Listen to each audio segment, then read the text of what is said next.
Most of us expect the Florida Gators to struggle this upcoming college football season. And then if the Vegas odds end up turning out to be right and this team only wins 5 games or less, will this fan base turn on Billy Napier?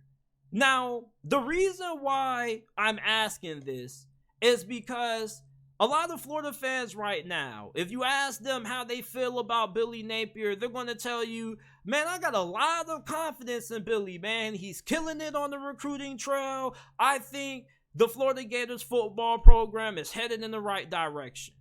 Now, this is before we start getting to playing the games in the regular season. And when we start playing these games and Florida starts having a couple of ugly losses, maybe they get blown out week 1 against Utah on the road. Maybe they end up getting blown out by Tennessee. Let's say they got a couple of ugly losses and they end up having the season start out how most people expected it to start. How are Gators fans going to start to feel about Billy Napier then? Because it's easy to be optimistic before the season starts because you haven't played the game. The most important thing to determining a head coach's future success is results. And if Billy Napier and Florida don't make it to a bowl game, are Florida fans still going to be feeling incredibly optimistic about the future? Because there are really a good amount of Florida Gators fans who kind of question the Billy Napier hiring to begin with. There's already a good amount of skepticism when teams make hires and they bring in G5 coaches. And you look at Mike Norvell, what was the narrative about him around this time last year? People were on the fence about him. People didn't have a lot of faith about Mike Norvell going into the 2022 college football season. Be honest. And for the Florida State Seminoles fans who are watching this, you're going to agree. You didn't have a lot of confidence in Mike Norvell. And if Florida ends up struggling and Billy Napier's year 2 looks a lot like Mike Norvell's year 2, I think that Florida Gators fans are going to turn on him incredibly fast. Gators fans are not a patient fan base. This fan base isn't FSU or Miami because this isn't a program that's been down as bad as what the Hurricanes and Seminoles have been over the last couple of years. Now, they've been bad, but let's not act like Florida hasn't been to a couple of New Year's Six bowl game appearances. As bad as people try to make Dan Mullen out to be, he took Florida to 2 New Year's Six bowl games, a SEC championship. So their down years haven't been as bad as Miami and FSU. So Billy Napier, you know, it would be a little bit uncomfortable for him. But I still think that if you're a Gators fan, you should have a lot of faith in Billy Napier, regardless for how this season turns out. Billy Napier, he's proven to you that he's a good recruiter. You got a great recruiting class right now. He's making it rain in recruiting. So for Florida, this is one of those seasons that you got to go into with the expectations that it's a rebuilding year. So if you don't make it to a bowl game and people come at you sideways and say, man, y'all suck, y'all wasn't good this season, you can say it was a rebuilding year. Watch what we do this season.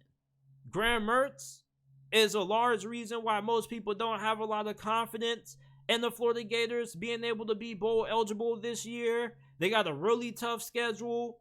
And even though they are going to have some games that they're going to have a good chance at being able to pull the upsets up in, or being able to come up with the upsets in, this is still a squad that needs a lot of things to go right in those games. And they need more things to go right for them than they do the other team. They probably do need some breaks in there, and they're going to need some massive performances to pull off some massive upsets. Now, they do have one of the best rushing attacks in all of college football. Montrell Johnson, Trevor Etienne at running back is one of the best running back duos in America. They should have a really good offensive line despite losing a couple of starters to the NFL. And you got a new defensive coordinator, so your defense, there's a lot of optimism about how it will look this year. And hopefully it can improve, because I don't think your defense can go any lower than what it was in 2022. So for the Florida Gators, you know, even if this season goes bad and the Gators are as bad as advertised, and this team is what we thought, most of us, well, at least the Gators play like how most of us thought they would, you know, I still have a lot of confidence in Billy Napier.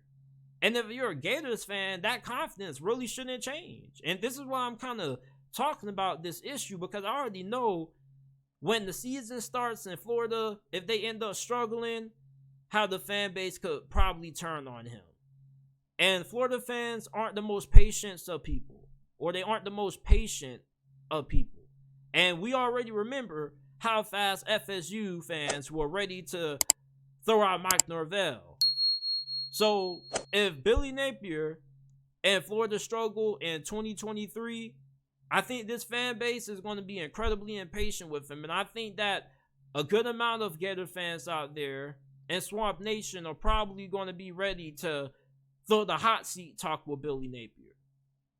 And the thing with me is that the reason why I got so much belief in Billy Napier is that even though we got the transfer portal and NIL and it's so quick to be able to build a program up from scratch, I still think with Billy Napier, he's going to choose the long-term approach, which is building a program up through recruiting, only using the transfer portal when you got dire needs to address. And with him, I trust his process. I watched him a lot when he was coaching at Louisiana with Levi Lewis and Elijah Mitchell at running back. So I do have a little bit of bias towards Billy Napier when I assess him as a head coach. But I think with Florida, it took them a while to get things settled. It took him a while to get everything in order. And I think this season things are a little bit rough because I don't think everything that he hoped happened in the transfer portal went his way. Obviously, we know what went wrong with the Jalen Rashada situation. And then you had the Grayson McCall situation where everybody speculated that Grayson McCall was a lock for Florida, and then he isn't eligible due to grades, so he has to go back to Coastal. But my confidence in Billy Napier, though, is still really high. And I'm really judging him based on what he does in year 3 at Florida. I never really expected Florida to win 9-8 games last season. I kind of expected them to be what they were last year with Anthony Richardson. This season, I'm not really expecting too much. And maybe it's because my expectations are low, but there are Florida fans out here, and there are going to be some that comment in the comment section and say, man, we're going to win at least 8-9 games this year. You see, those are the kind of fans that I'm talking about that are going to be ready to throw Billy Napier to the wolves or put him on the hot seat when things get a little bit rocky. So, are Florida fans going to continue to have the same amount of faith in Billy Napier that they have now the next couple of months if things start to go a little bit wrong or a little bit left for the Florida Gators football program? There's still going to be a lot of optimism around Billy Napier and the direction of the Florida Gators football program.